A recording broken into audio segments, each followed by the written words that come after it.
Hi, and welcome back to dBu. Thanks for watching and please subscribe. Today we're continuing on in our discussion of recording console operation, focusing on the monitor path and stereo bus.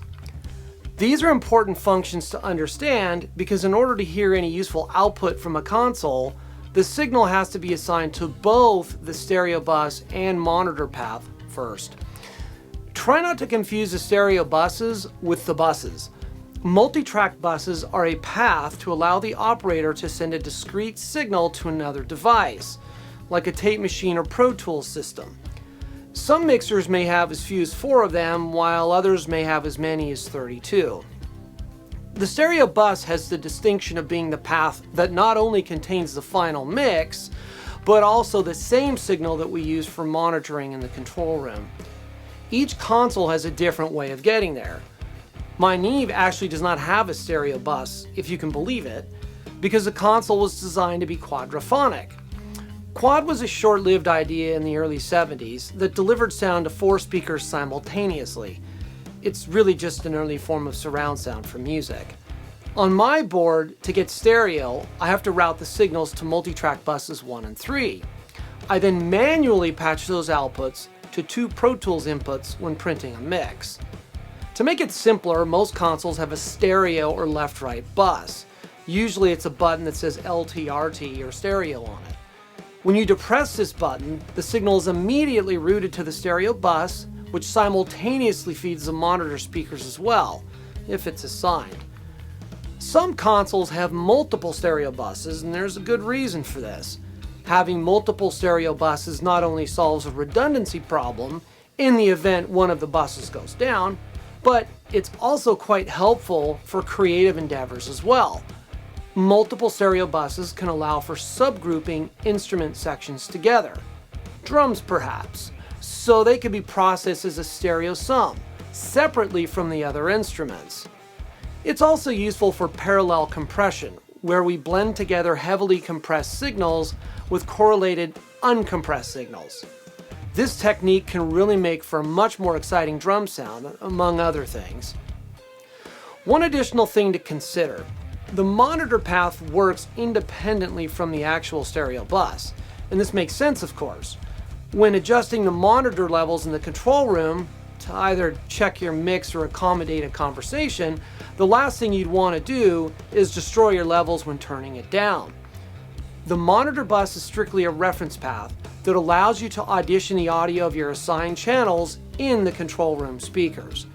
In fact, some higher-end consoles actually allow you to assign not just the stereo buses to the monitor path, but also the auxes and 2-track sends as well, all while the stereo mix remains active. This is especially handy when building cue mixes for talent. When an aux-in monitor is switched, it effectively switches away from the stereo bus and lets you hear what the artist is hearing in their headphones, so you're not stuck guessing if the headphone mix is usable or not. Many consoles include additional functions for your monitor path. One function, called the dim circuit, is used to quickly reduce the control room volume by 20 dB at the touch of a button. This is in comparison to the cut switch, which just mutes the speakers completely. There's also the AFL, PFL level trim. You'll need this when soloing a channel that's either too loud or too soft. Additionally, we have the alt speaker control, which allows for switching to a smaller set of speakers, and the mono button. Mono is a neglected and quite important feature on a console. Ironically, it's the one function that's not easily added to the master fader of a Pro Tools session. Given that so much of our world today is driven by mobile electronics, one would think major DAW manufacturers would include a button to check for mono compatibility, but they don't. It's critical for finished mixes because if your mix has limited phase coherency, when summed to mono, like on an iPad or a cell phone, major sections of your mix will just disappear. It's a big deal and not something to take lightly. I always make it a point to mono check a mix before delivery, just to make sure I haven't overlooked any phase issues within the mix. Moving back to the stereo bus again, it's generally not a good idea to clip your mix bus. Some consoles may include peak lights to warn of possible clipping, but it's ultimately the operator's responsibility to confirm a clip-free mix bus. As discussed earlier, keep your mix bus levels around minus 20 dB FS or 0 VU. This should prevent obvious clipping, but provide enough signal to stay well within the noise floor. Some consoles allow for the insertion of hardware devices on the stereo bus, and I'm slightly torn on this. Certainly adding EQ and compression to your overall mix isn't a bad idea, but with the caliber of tools that most people are using on a mix these days, there's a good argument for using them sparingly, especially when it comes to commercial material. You see, the problem with cheaper hardware devices is that few can manage stereo nearly as well as a really good plugin.